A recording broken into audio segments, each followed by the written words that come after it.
Европа, всегда казавшаяся отечественным либералом общественным идеалом, неожиданно столкнулась с проблемами, поставившими под сомнение эффективность существующего там государственного устройства. Некогда унитарные королевства Испании и Великобритании ныне фактически превратились в федерации, учитывающие этнические особенности регионов. В России же, напротив, из уст политиков звучат призывы к их ликвидации. Насколько серьезны новые поветрия, как согласуются они с историческим опытом страны и чем опасны для ее будущего?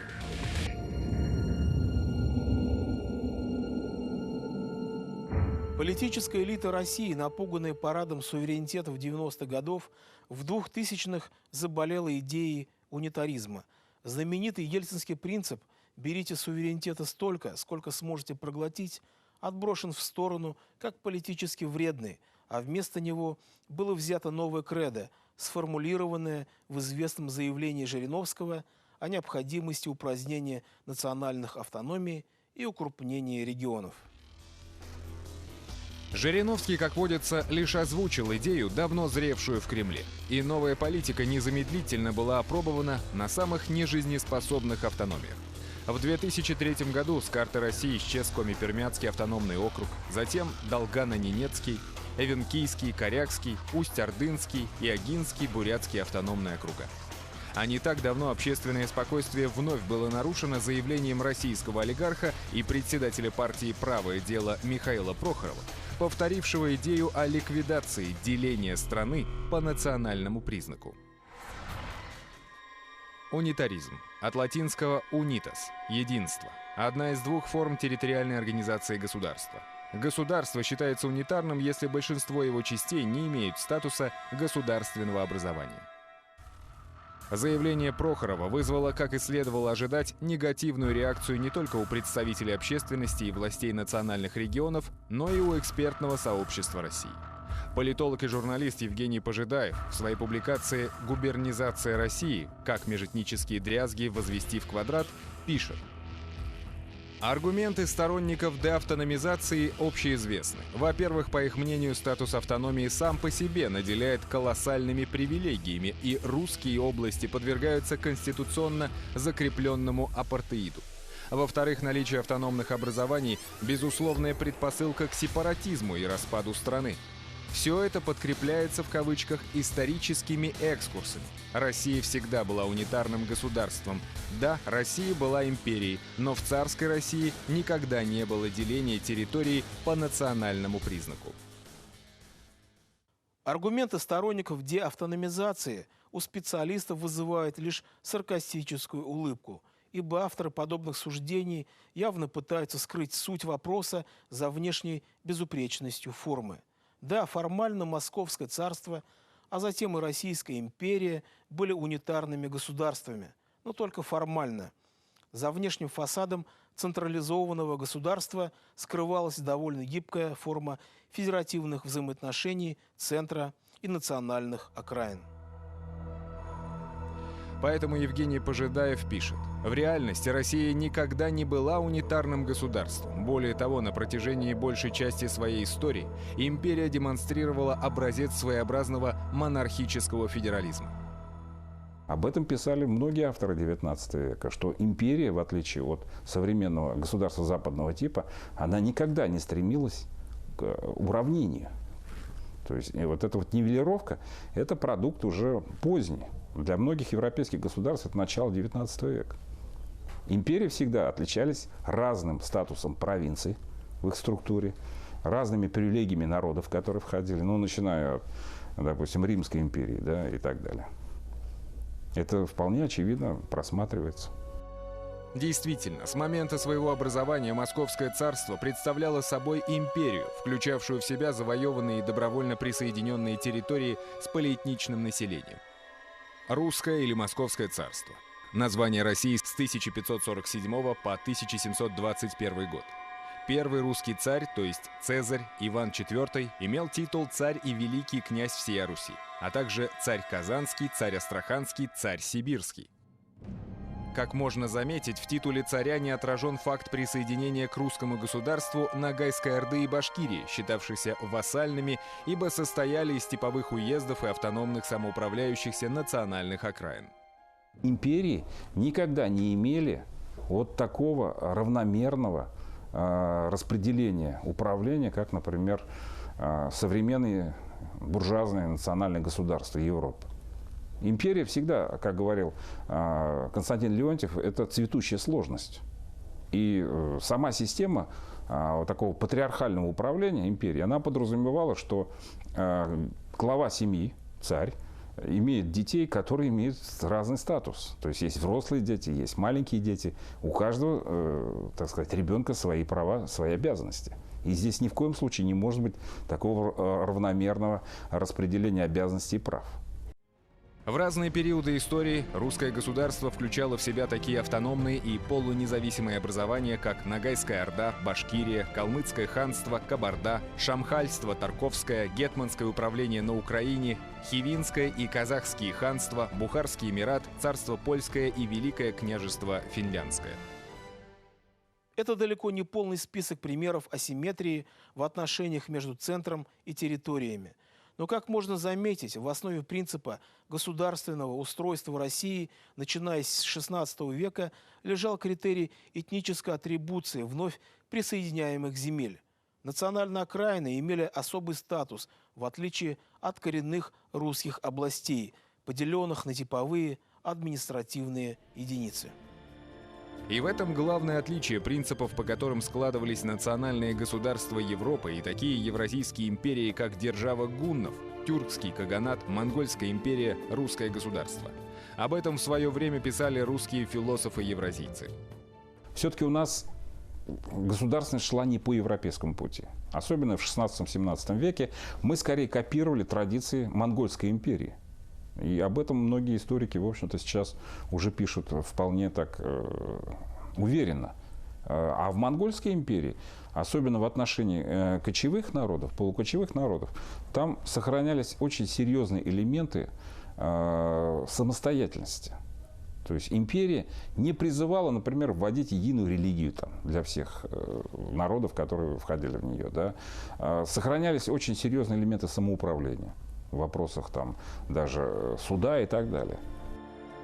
Для евразийских империй была характерна та особенность, что помимо государствообразующего имперского народа, в их состав входили на федеративных условиях множество различных этносов.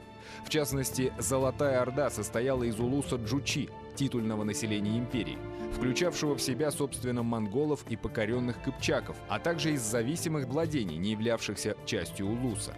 К последним относились русские княжества Болгария, Мордовия, Башкирия, Грузия, Армения и другие страны.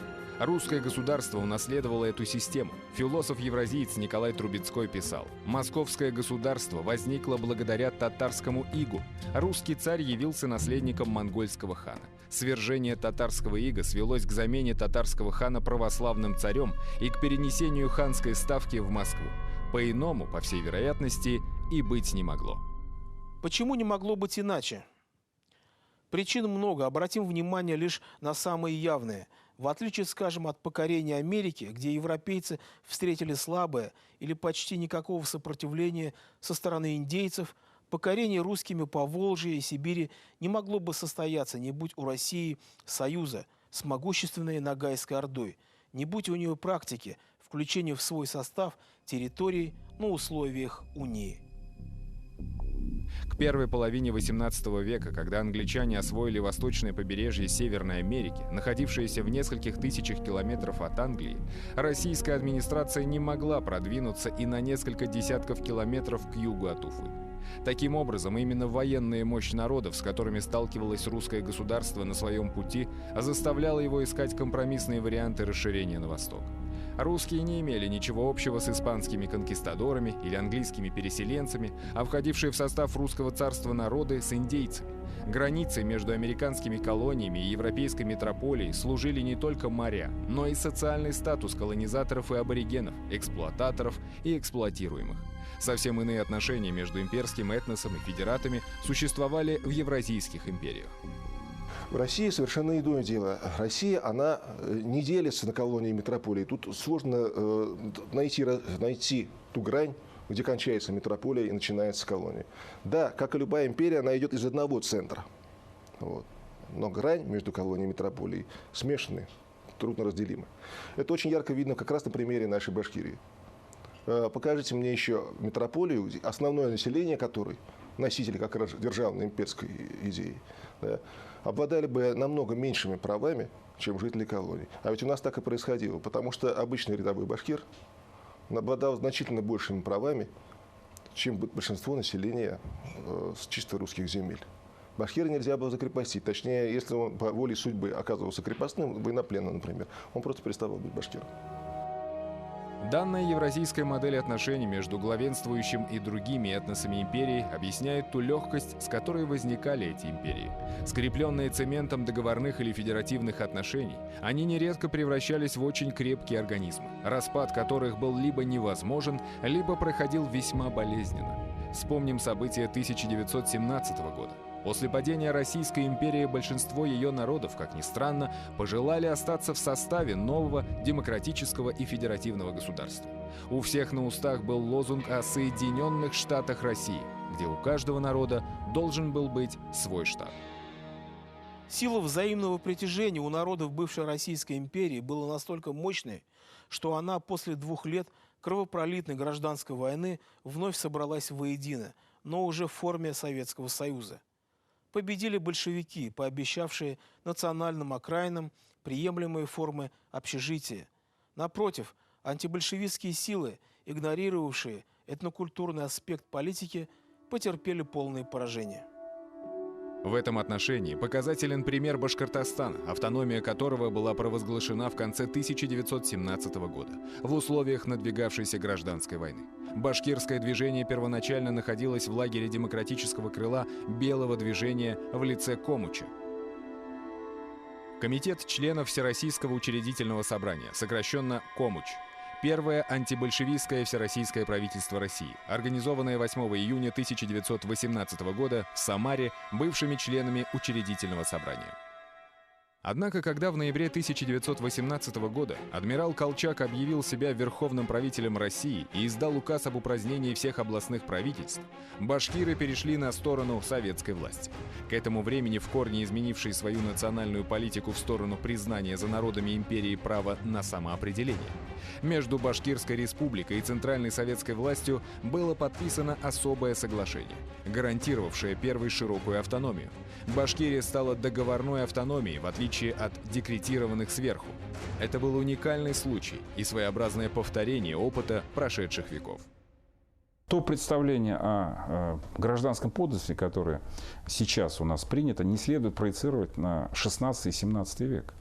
Потому что если мы рассмотрим документы, коллективное обращение башкир в Москву, то мы обратим на довольно интересный факт. Это вот есть определенная периодичность отправки посольств башкирских в Москву.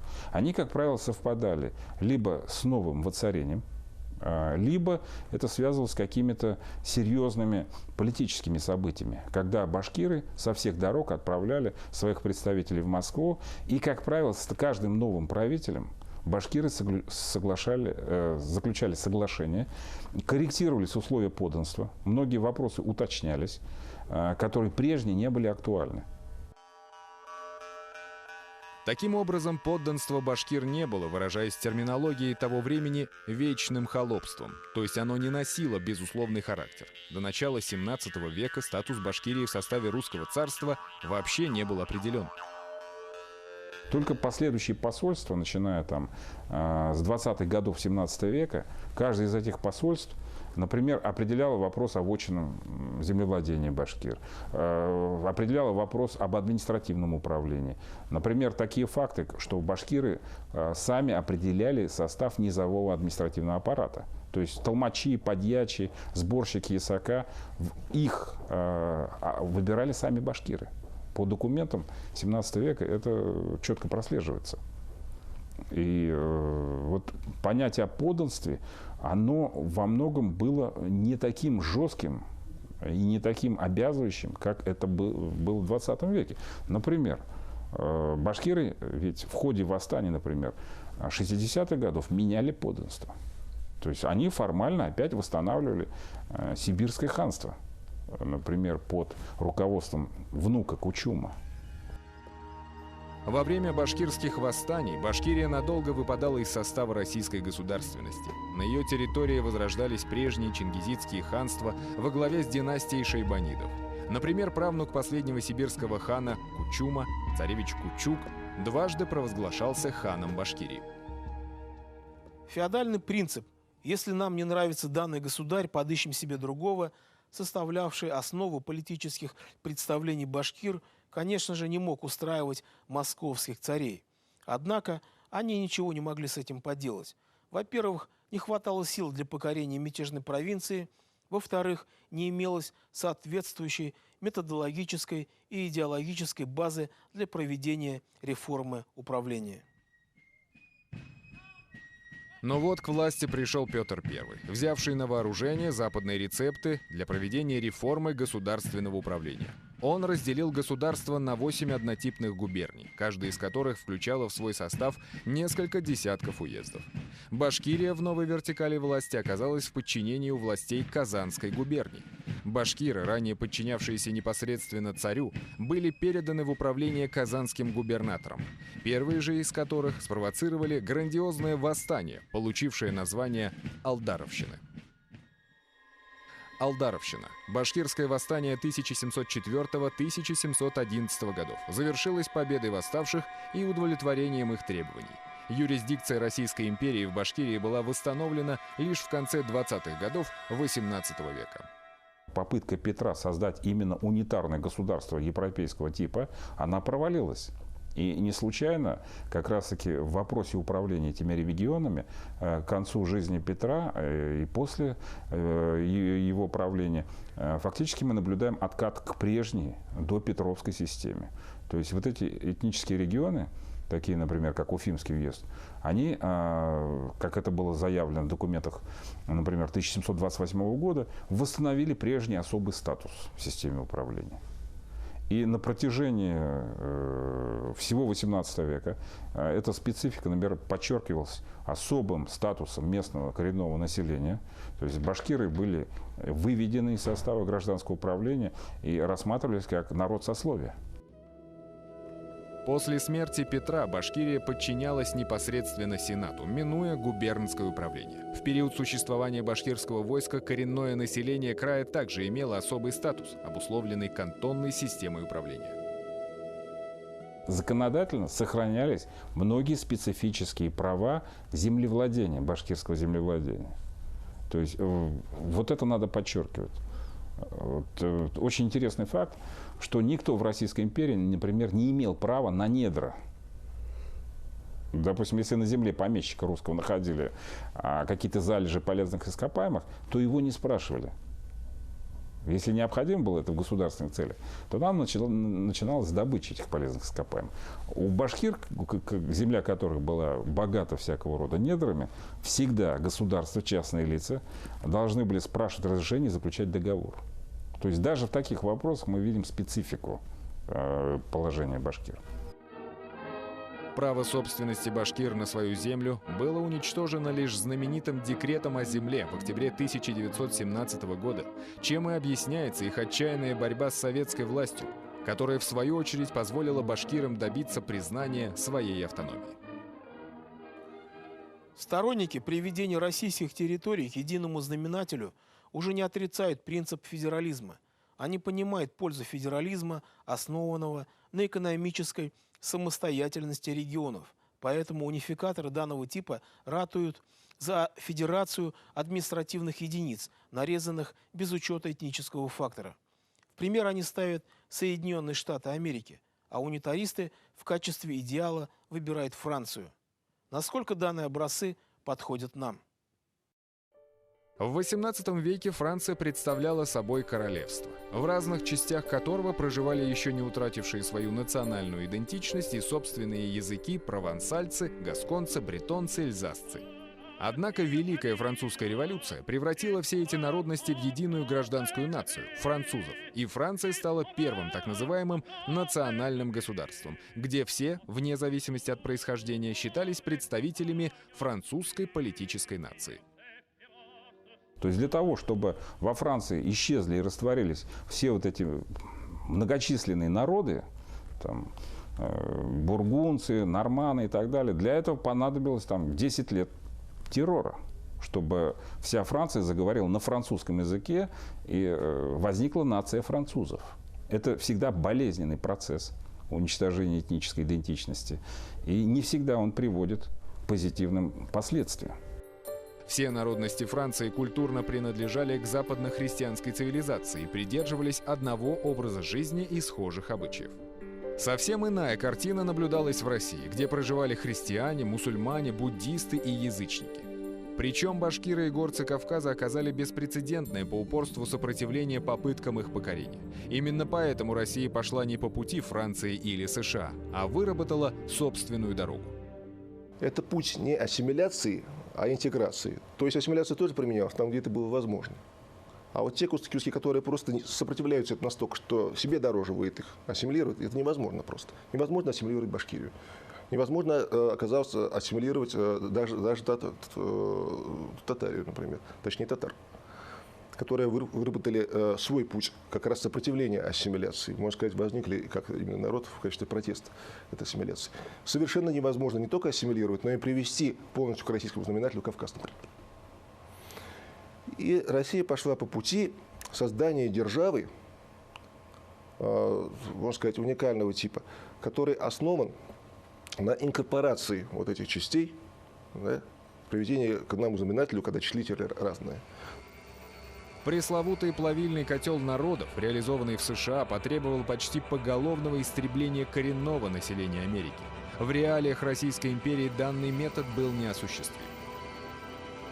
Эти белые англосаксонские протестанты, они являлись элитой этой нации, но, как сказать, они не ограничивали себя ни территориально, ни культурно. Они просто были доминирующим слоем в плавильном котле. Вот. Плавильный котел осуществим почему? Именно потому, что, так сказать, все здесь являются некоренными. В России же все совершенно иначе. Россия есть союз, частью завоеванный, часто добровольно соединенный, союз многих народов, которые объединены волей истории в одну державу. Таким образом, зарубежные рецепты обустройства России не годятся, ибо они оторваны от наших реалий. Это все равно, что лечить болезнь несоответствующими ей лекарствами. Сегодня единственным конституционным отличием автономии от стандартной области является возможность развивать культуру титульной нации на территории их национальных очагов, а также изучать родной для них второй государственный язык. Как пишет цитировавшийся выше Евгений Пожидаев, все остальные опции являются декоративными, а потому реальных преимуществ у автономии от русских областей уже давно нет.